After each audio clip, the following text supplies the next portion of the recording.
Salut tout le monde, petite vidéo sur l'événement de la Ligue Apogée. Donc je vais essayer de le faire de manière rapide et synthétique.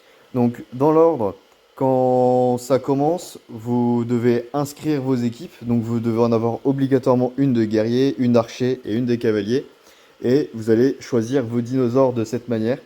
Vous n'allez pas forcément devoir choisir vos dinos les plus forts. Vous voyez par exemple que ici j'utilise pas le mammouth qui est pourtant mon dino guerrier qui est deuxième en puissance. Et voilà la raison. En fait, vous pouvez regarder sur le hall de guerre. Hop. Ici, vous voyez la puissance en bas à gauche, c'est la puissance de combat. Et donc si je retire un dino qui était dans les plus faibles pour mettre celui-ci, et ben en fait, hop, ah oui, donc forcément il y a lui qui était parti avec, et ben j'ai moins de puissance.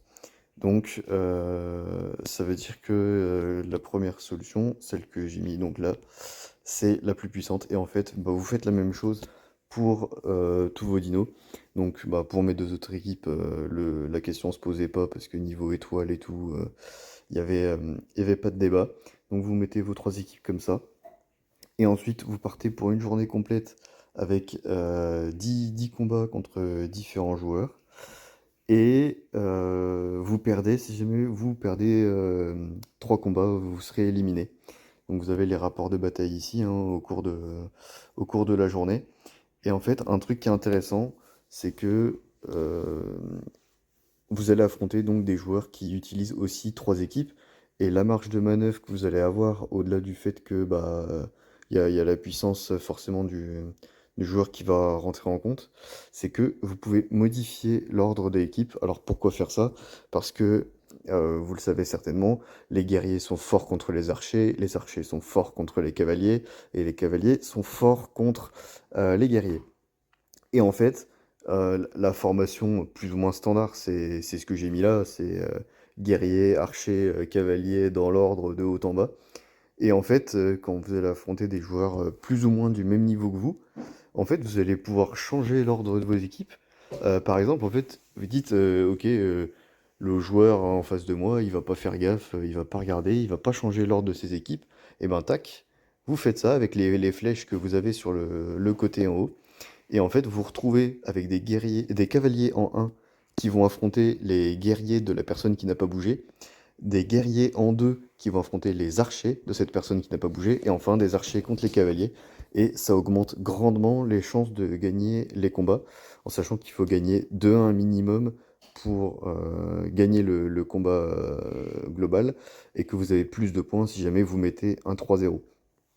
Évidemment, les adversaires peuvent se douter que vous allez faire ça et mettre du coup des archers ici pour contrer les cavaliers que vous aviez mis pour contrer les guerriers. Enfin bref, je vais passer sur les détails, mais l'idée c'est que tout le monde peut du coup essayer de jouer un peu à leurrer les adversaires.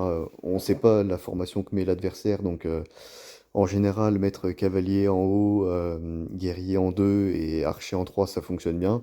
Mais plus le niveau monte et plus les joueurs sont habitués, et plus ça devient compliqué d'aller deviner ce que font les adversaires.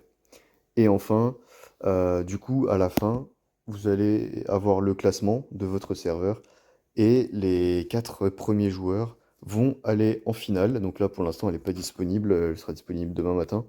Et la finale, c'est contre les 4 meilleurs joueurs d'un serveur, du coup, a priori d'un niveau équivalent. Et du coup, bah, il y a des quarts de finale, des semi-finales et une finale. Et le serveur qui a le joueur qui a remporté la ligue aura des récompenses supplémentaires. Voilà, j'espère que ça vous aura aidé et je vous dis à la prochaine.